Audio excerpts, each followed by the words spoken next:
अच्छा जी, ये case number 8 बनने जा रहा है। बैड एंड डाउटफुल डेट्स की जजमेंट्स चल रही हैं। पेज नंबर 15 आ गया है। ट्रायल बैलेंस आपको क्वेश्चन में गिवन है और उसमें अकाउंट रिसीवेबल गिवन है 68,000 का, और फिर आपको अलाउंस फॉर बैड डेट्स का बैलेंस गिवन है 3200 मिसाल के तौर पे। और आपको एडिशनल इंफॉर्मेशन में ये कह रहा है, एडिशनल इंफॉर्मेशन में कह रहा है bad debts to be written of 4,000, ये कह रहा है। फिर आपसे एक एडजस्टमेंट में कह रहा है an allowance is to be maintained at the rate of 4%। अब क्या होगा? अब आप सबसे पहला काम ये करेंगे कि वर्किंग में जाएंगे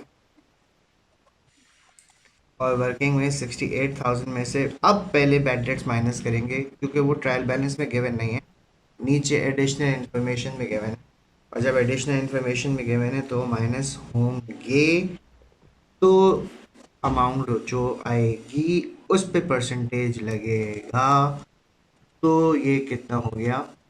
64,000 का 0.04 इज इक्वल टू 2560। अब क्वेश्चन नॉर्मल हो गया। अब आप क्या करेंगे? इनकम स्टेटमेंट बनाएंगे, जीपी जो आपने बनाया हुआ है, लेस एक्सपेंसेस। एक्सपेंसेस में आपके पास बैड डेट्स आएगा। अच्छा, लेस एक्सपेंसेस से पहले आपने ये देखा कि डिक्रीज हो रहा है प्रोविजन ना, तो आप ऐड कर देंगे अदर इनकम। अदर इनकम में आप क्या करेंगे? Decrease in allowance for bad dates. इसमें आप allowance for bad dates decrease हो रहा है, ये हमारे लिए नई बात नहीं है, क्योंकि 3200 बिगनिंग था। अगर हम ये चेक कर लें, हमारे पास बिगनिंग कितना था? Beginning allowance for bad dates था 3200, और एंडिंग अलाउंस कितना था? Ending allowance for bad dates कितना था? 2560। तो डिक्रीज कितना सा हो रहा था? 3200 640 से, तो ये 640 से डिक्रीज हो रहा था। ठीक है, तो ये 640 आपने जीपी में ऐड किया, फिर लेस एक्सपेंसेस, उसमें बैड डेट्स आएगा, और बैड डेट्स आपके पास कितना आएगा? 4000। अगर ट्रायल बैलेंस के अंदर गिवन होता तो डेटर्स में से माइनस होकर प्रोविजन नहीं निकलता। ट्रायल बैलेंस के चूंकि नीचे गिवन है एडिशनल इन्फॉर्मेशन में, तो माइनस होके निकलेगा। फिर स्टेटमेंट ऑफ फाइनेंशियल पोजीशन आपने डाला, आपने लिखा अकाउंट रिसीवेबल, और अकाउंट रिसीवेबल में 64,000 में से आप माइनस करेंगे 2560। जी हाँ, 64,000 में से, 68,000 में से नहीं। 68,000 माइनस 4,000 करके भी नहीं दिखाएंगे, बस 64,000 लिखेंगे और फिर उसमें से माइनस कर देंगे 2560, और आपके पास आ जाएगा 60। इन एडजस्टमेंट्स के अलावा आपको कोई adjustment bad and doubtful debts में तंग नहीं करेगी। ठीक है जी, ओके।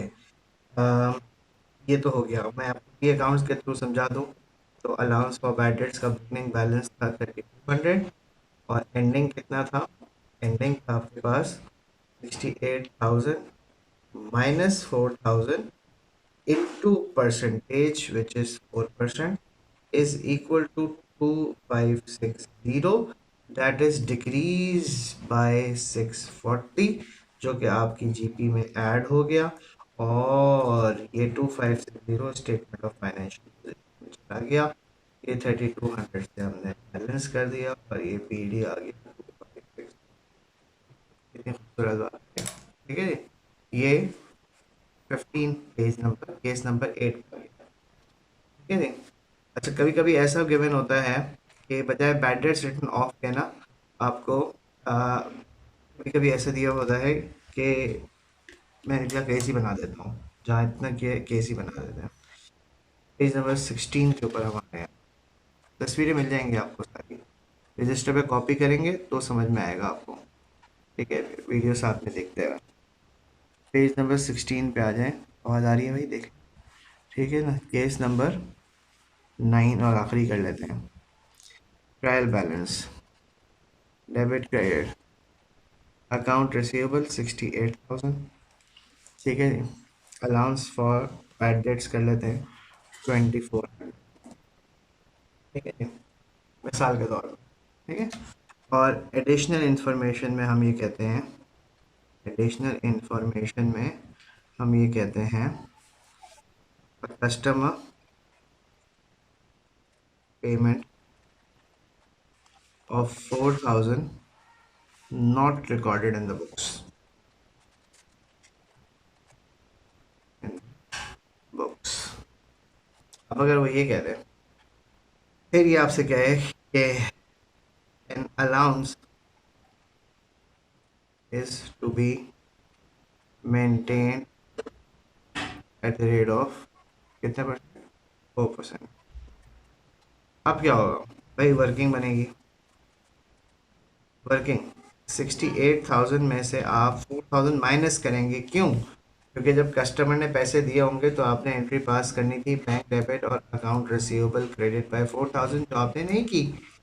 तो आपको वन, अब आप बैड डेट्स की वजह से माइनस नहीं कर रहे हैं, बल्कि वो इसलिए माइनस कर रहे हैं कि कस्टमर ने पैसे दे दिए और आपका डेटर का बैलेंस कम हो गया, तो विच इज 2560। ठीक है, बात वही हो गई। ठीक है ना।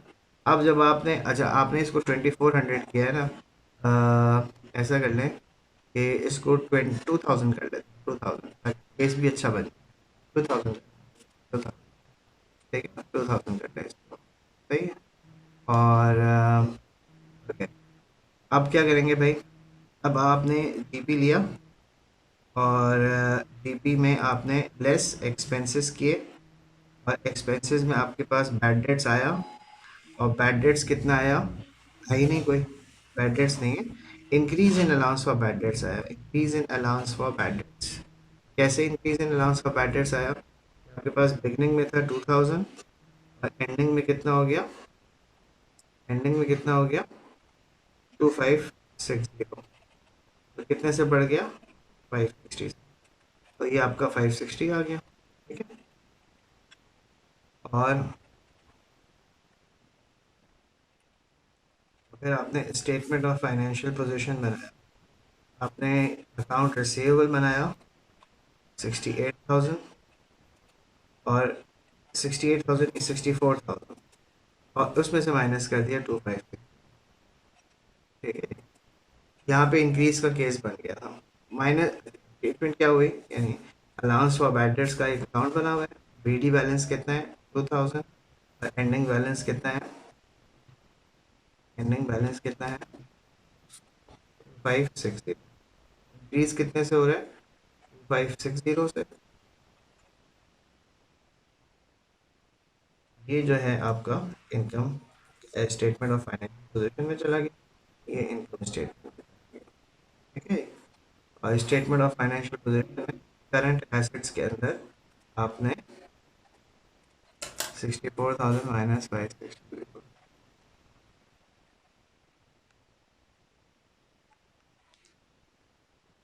61। This is all about bad and doubtful debts cases. ठीक है जी, ये एडजस्टमेंट्स मैक्सिमम है जो बैड एंड डाउटफुल डेट्स में आ सकती हैं। अब हम आ रहे हैं एडजस्टमेंट्स पे जो एक्सपेंसेस से रिलेटेड है। ठीक है जी। यानी salary, heating, lighting, rent, rate, insurance, कोई भी। पेज नंबर 17 पे आ जाता है। ऑल एक्सपेंसेस,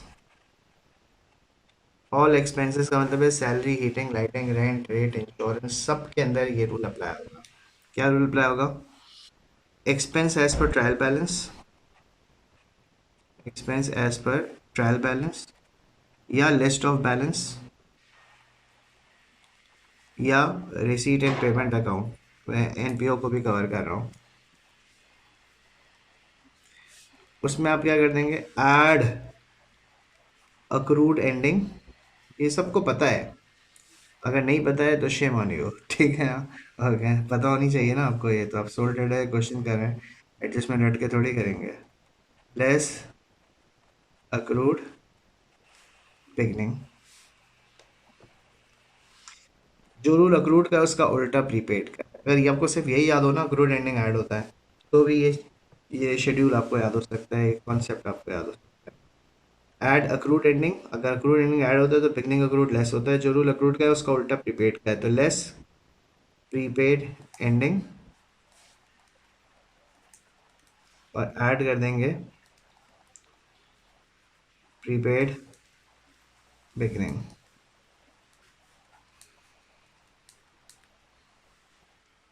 तो ये आ जाएगा expense as per income statement.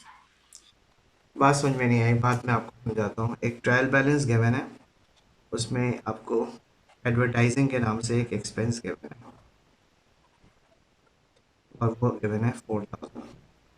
अब एडिशनल इंफॉर्मेशन में आपको कुछ भी गिवन हो सकता है, ये चारों में से चारों गिवन भी हो सकती हैं, तीन भी, दो भी, और 99% केसेस में सिर्फ एक गिवन होता है और वो अक्रूड एंडिंग होता है। ठीक है ना। एनपीओ यानी नॉन प्रॉफिट यानी क्लब अकाउंटिंग के इनकम्प्लीट रिकॉर्ड के क्वेश्चंस में अ, दो तीन गिवन हो सकते हैं, चार भी गिवन हो सकती है। ठीक है। एडिशनल इन्फॉर्मेशन में गिवन है एडवर्टाइजिंग ड्यू 400। ड्यू का मतलब है अक्रूड है। देखिए, अक्रूड, आउटस्टैंडिंग, एरियर और अक्रूड, आउटस्टैंडिंग, एरियर और ओइंग एक ही चीज़ के चार नाम है। ठीक है ना। ओके। तो एरियर का जो लफ्ज़ है ना, ये यूजुअली इनकम के लिए यूज़ हो रहा होता है। हालांकि यानी यानी ये एक्स्ट्रा बात हो जाएगी, अभी कंफ्यूज हो जाएगी। ठीक है जी। तो आपने क्या करना है कि जब आप जीपी लिखेंगे तो जीपी में लेस कर देंगे एक्सपेंसेस, और एक्सपेंसेस में आप लिखेंगे एडवर्टाइजिंग, और एडवर्टाइजिंग में आप 4000 में 400 ऐड कर देंगे, तो ये 4400। और जब आप ये इनकम स्टेटमेंट में, और स्टेटमेंट ऑफ फाइनेंशियल पोजीशन में क्या आ जाएगा, स्टेटमेंट ऑफ फाइनेंशियल पोजीशन में आप का आ जाएगा करंट लायबिलिटी में, करंट लायबिलिटी में आप अदर पेएबल्स लिखेंगे, अदर पेएबल्स यानी अक्रूड एक्सपेंसेस, और उसमें 400 रुपये दिखा देंगे। ये एडजस्टमेंट, कोई भी एडजस्टमेंट होगी ना, कोई भी एक्सपेंस होगा, salary, heating, lighting, rent, rate, insurance, उस सब में यही होगा। अगर अक्रूड बिगनिंग गिवन है तो वो लेस हो जाएगा, अगर प्रीपेड एंडिंग गिवन है तो वो लेस हो जाएगा, प्रीपेड बिगनिंग है तो वो ऐड हो जाएगा। इसलिए मैं इसके केसेस नहीं बना रहा, मैंने इसमें फाइनल कर दिया। पेज नंबर 17 में अभी एक्सपेंसेस के चल रही है बात, लेकिन पेज नंबर 17 हो गया फाइनल। इसकी मैं आपको दो तीन एग्जांपल्स कराऊंगा, वैरायटी, उन वैरायटीज़ के अंदर आपका काम होता है। पेज नंबर 18 पे आ जाता है, एक्सपेंसेस ही की बात चल रही है। ठीक है जी, एक्सपेंसेस ही की बात चल रही है। देखिए, एक बात समझिए, एक होता है कैलेंडर ईयर, और कैलेंडर ईयर होता है जनवरी से लेके दिसंबर तक का, और एक होता है फाइनेंशियल ईयर, और फाइनेंशियल ईयर होता है any period of 12 months for which financial statements are prepared। Okay. अब एग्जाम्पल के तौर पे इसकी एग्जाम्पल क्या होगी, 2 साल पहली अप्रैल 2010 को शुरू होगा, वो ख़त्म कब हो रहा होगा, अप्रैल, मई, जून, जुलाई, अगस्त, सितंबर, अक्टूबर, नवंबर, दिसंबर, जनवरी, फरवरी, मार्च, 31 मार्च 2011 को। ये कैलेंडर ईयर नहीं है, फाइनेंशियल ईयर। फॉर एग्जांपल, जो साल पहली जुलाई 2010 को शुरू हो रहा होगा वो ख़त्म कब हो रहा होगा, जुलाई, अगस्त, सितंबर, अक्टूबर, नवंबर, दिसंबर, जनवरी, फरवरी, मार्च, अप्रैल, मई, जून। ये मैं आपके सामने इसलिए गिन रहा हूँ ताकि आपको ये ना समझे मुझे नहीं पता, मैं तो, मुझे तो पता है, लेकिन मैं पेन नीचे रख के 12 काउंट इसलिए करता हूँ ताकि आप काउंट करें, ताकि गलती ना हो आपसे, वरना यूजली लोग महीने में काउंटिंग में गलती कर देते हैं और उनका सारा सवाल का हो जाता है पेड़। अब जो साल शुरू हो रहा है 1 मार्च से 2010, अब 12 महीने गिने आप। मार्च, अप्रैल, मई, जून, जुलाई, अगस्त, सितंबर, अक्टूबर, नवंबर, दिसंबर, जनवरी, फरवरी। फरवरी 28 2011 में खत्म होगा। जो साल 1 जनवरी 2010 को शुरू हो रहा है वो साल फाइनेंशियल ईयर तो है, लेकिन कैलेंडर ईयर भी है। ठीक है जी, ये कैलेंडर ईयर भी है, ये फाइनेंशियल ईयर भी है और कैलेंडर ईयर भी है। ठीक है जी, इसको मैंने कैलेंडर ईयर कह दिया और इसको मैंने फाइनेंशियल ईयर कह दिया। सही है जी। ओके, जो साल पहली अक्टूबर से शुरू होगा 2010, अक्टूबर, नवंबर, दिसंबर, जनवरी, फरवरी, मार्च, अप्रैल, मई, जून, जुलाई, अगस्त, सितंबर, 30 सितंबर 2011 को खत्म होगा। बात वाज़ेह हो गई, ये क्लियर होनी चाहिए। क्यों आगे आ रहा है इसकी एडजस्टमेंट, फुल एंड फाइनल बता रहा हूँ आपको। एक ट्रायल बैलेंस है और वो ट्रायल बैलेंस है 30 सितंबर 2011 का। भाई क्या खूबसूरत बात है। इसका मतलब है ईयर कौन सा होगा, 1 अक्टूबर 2010 से शुरू हुआ होगा, वो बिगनिंग है। और आपको गिवन है एडवर्टाइजिंग 2000। और एडिशनल इंफॉर्मेशन में आपको गिवन है, एडिशनल इंफॉर्मेशन में गिवन है advertising expense includes 400 paid for 6 months ending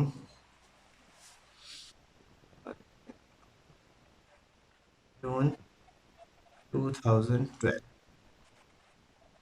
अब क्या होगा, अब जिन्होंने अक्रूवल इन प्रीमियम तमीज से पढ़ा है ना, आपा और पाप के रूल से रट्टे नहीं लगाए हुए, ठीक है ना, और तो उनके लिए ये कोई मुश्किल बात नहीं है। ठीक है, कह रहे हैं 400 इंक्लूड करता है, 400, और वो कौन से 6 महीने के लिए जो ख़त्म हो रहे हैं जून 2012 को। आपका ईयर तो एंड हो रहा है 30 सितंबर 2011। इसका मतलब है कि ये जो 400 पे हुए होंगे ना, ये पे हुए होंगे जिस डेट पे, वो डेट जब अगर अगर जून 2012 को 6 महीने ख़त्म होते हैं तो ज़रा 6 महीने पहले लगाएं हिसाब में। ठीक है ना, तो ये पे कब हुए होंगे, ये पे हुए होंगे आपके 400 रुपये, ये $400 है। ठीक है ना, और 6 month, ठीक है ना। नहीं, जून नहीं करें इसको, आप इसको करें दिसंबर 2011, सॉरी मुझसे गलती हो गई, दिसंबर 2011, दिसंबर 2011, क्योंकि आपका ईयर एंड हो रहा है 30 सितंबर। अक्टूबर, नवंबर, दिसंबर, 3 महीने का आपने जो है ना वो एडवांस पेमेंट की हुई है। ठीक है ना, ये दिसंबर का है 2011, इसका मतलब है कि ये जुलाई 2011 में पे हो रहे होंगे, जुलाई, अगस्त, सितंबर, अक्टूबर, नवंबर, दिसंबर। और आपका जो कट ऑफ है वो है 30 सितंबर 2000।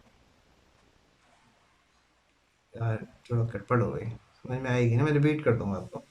30 सितंबर 2000, इसका मतलब है कि 3 महीने का जो है ना ये पीरियड, अक्टूबर, नवंबर और दिसंबर, ये आपने एडवांस पे किया हुआ है। 400 अगर 6 महीने के हैं तो 200 3 महीने के हो गए। तो आपने इसको 400 को क्या किया, 400 divided by 6 multiply by 2 is equal to, multiply by 3 is equal to 200 हो गया ना ये। तो जब आप जीबी लिखेंगे, तो जीबी में आप जब एक्सपेंसेस लिखेंगे, तो एक्सपेंसेस में आप जब लिखेंगे एडवर्टाइजिंग, तो एडवर्टाइजिंग में आप 2000 में से 200 माइनस करेंगे, क्योंकि ये प्रीपेड एंडिंग है। प्रीपेड एंडिंग ज़रूरी नहीं है नाम से गिवन हो, आपको ऐसे भी गिवन हो। आपका एक्सपेंस 1800 हो जाएगा। और जब आप ये इनकम स्टेटमेंट में हो रहा है, और स्टेटमेंट ऑफ फाइनेंशियल पोजीशन में करंट एसेट्स के अंदर आप अदर रिसीवेबल्स के नाम से आप 200 रुपये, मैं रिपीट करता हूँ, एडवर्टाइजिंग हमने 30 सितंबर 2011 हमारा ईयर एंड था, इसका मतलब है ईयर एंड अगर 30 सितंबर 2011 है तो ईयर शुरू हो रहा होगा 1 अक्टूबर 2010 को। ठीक है जी। ये लिखा हुआ नहीं होता 1 अक्टूबर 2010, लेकिन मैंने आपकी सहूलत के लिए लिख दिया। आगे कह रहा है advertising expense include 400 paid for 6 months ending 31 दिसंबर 2011। आपका ईयर एंड तो 30 सितंबर 2011 को हो रहा है, फाइनेंशियल ईयर तो 30 सितंबर को एंड हो रहा है। तो 400 आपने 6 महीने के लिए पे किए हैं। 6 महीने का मतलब है आपने जुलाई 2011 में पे किए होंगे, तो जुलाई अगस्त सितंबर अक्टूबर नवंबर दिसंबर 6 महीने, जिसमें से 3 महीने जो है ना ये वाले, ये तो आपके फाइनेंशियल ईयर में आ रहे हैं, ये फाइनेंशियल ईयर में आ रहे हैं। और ये जो 3 महीने हैं ये आपके अगले पीरियड में आ रहे हैं। तो ये 400 अगर 6 महीने का है, 400 अगर 6 महीने का है तो 3 महीने का कितना हो जाएगा? 400 अगर 6 महीने का है तो 3 महीने का 200 ही हो जाएगा ना, क्यों? 200 हो जाएगा, तो 200 प्रीपेड है आपका। ऐसे भी प्रीपेड दिए हुए होता है, जरूरी नहीं है कि प्रीपेड राम से बच्चे बच्चों की तरह दिया हुआ प्रीपेड एंडिंग 200 आपने ठग किया माइनस किया आंसर आ गया ना। तो ये थोड़ा चैलेंजिंग हो जाता है। ठीक है, इससे मिलती जुलती कोई एडजस्टमेंट हो सकती है पेपर में, इतनी बात नहीं होगी। ठीक है ना। ओके, पेज नंबर 18 था, 18। अब हम आ जाते हैं पेज नंबर 19 पे। ठीक है जी। इनकम के केस में अभी हमने इनकम को पहले पढ़ा था ना। इनकम, कौन से इनकम? जो कैश इनकम है, यानी जो देखिए ना अदर इनकम में कुछ इनकम ऐसी होती हैं जो कैश नहीं होती, जैसे डिस्काउंट रिसीव्ड है, इसमें आपके पास कैश नहीं आता। तो रेंट रिसीव्ड हो गया, ये एडजस्टमेंट वहाँ पे काम करोगी। इंटरेस्ट रिसीव्ड हो गया, इंटरेस्ट रिसीव्ड हो गया, और कमीशन रिसीव्ड हो गया। ठीक है जी। इन केसेस में आपके पास income as per trial balance add arrear ending, मैंने आपको बताया था एरियर और अक्रूड एक ही होता है, तो वहाँ एक्सपेंस में हमने अक्रूड लिखा, यहाँ एरियर लिखेंगे ताकि याद रह सके। एरियर एंडिंग ऐड होगा, वही रूल है, less arrear beginning, arrear beginning less हो जाएगा। ठीक है, लेस प्रीपेड, यानी हमने कोई एडवांस में इनकम ले लिया, जैसे आपके स्कूल वाले फीस एडवांस ले लेते हैं, जैसे कोचिंग वाले फीस एडवांस ले लेते हैं, जैसे डॉक्टर पहले देखने से पहले स्पेशलिस्ट होता है उसकी पहले पैसे जमा कराओ फिर दिखाते हैं उसको। ठीक है ना। और ऐड कर देंगे हम इसमें प्रीपेड बिगनिंग। ठीक है जी। तो ये हमारे पास आएगी income as per income statement. Add arrear ending, less arrear beginning, less prepaid beginning, और add less prepaid ending, add prepaid beginning. ठीक है जी। अच्छा, अब इसकी एग्जांपल हम देख लेते हैं। ट्रायल बैलेंस आपको गिवन है, डेबिट क्रेडिट 31 दिसंबर 2011 का ईयर एंड है। कमीशन, आपको जो कमीशन, कमीशन आपके पास कमीशन रिसीव्ड के नाम से एक अमाउंट ट्रायल बैलेंस में आपको गिवन है 12,000। और एडिशनल इंफॉर्मेशन में आपको क्या कह रहा है? कमीशन इन एरियर या ड्यू या रिसीवेबल 2,000। तो अब आप क्या करेंगे, जब आप इनकम स्टेटमेंट बनाएंगे तो ग्रॉस प्रॉफिट में जब आप ऐड करेंगे अदर इनकम, तो उसके अंदर आप कमीशन रिसीवेबल, कमीशन रिसीव्ड के नाम से जब आप अमाउंट लिखेंगे तो वही पहला वाला केस बन गया मेरा जो मैंने आपको वहाँ बताया था। मैं 2,000 ऐड कर देंगे तो 14,000 आएगी यहाँ पे। और जब आप स्टेटमेंट ऑफ फाइनेंशियल पोजीशन बनाएंगे तो उसमें करंट एसेट्स के अंदर अदर रिसीवेबल्स जिसको हम प्रीपेमेंट बोलते हैं, उसके अंदर भी आप 2,000 रुपये। ठीक है जी। ये आपका इनकम का केस बन। अगर कोई एरियर बिगनिंग है तो जाहिर है वो लेस हो जाएगा। ठीक है ना, वो स्टेटमेंट ऑफ फाइनेंशियल पोजीशन में नहीं आएगा। प्रीपेड एंडिंग है तो वो लेस हो जाएगा, ठीक है ना, और वो फिर आपकी लाइबिलिटी में चला जाएगा। ये क्या बन जाती है आपकी, ये लाइबिलिटी बन जाती है। आज तक पास्ट पेपर्स में ऐसा कोई क्वेश्चन आया नहीं, ठीक है, तो इसलिए मैंने केस नहीं बनाया। आएगा तो फिर आपको खुद हैंडल करना होगा वहाँ पे। बहुत इजी है, जाहिर है आपने फीस एडवांस ले ली है अगर किसी स्कूल ने, तो उसकी इनकम थोड़ी है, लाइबिलिटी है उसकी, लाइबिलिटी में शो करेगा और अपनी इनकम में से माइनस कर देगा अगर उसने इनकम में डाली हुई है तो। ठीक है जी, तो ये पेज नंबर 19 हो गया।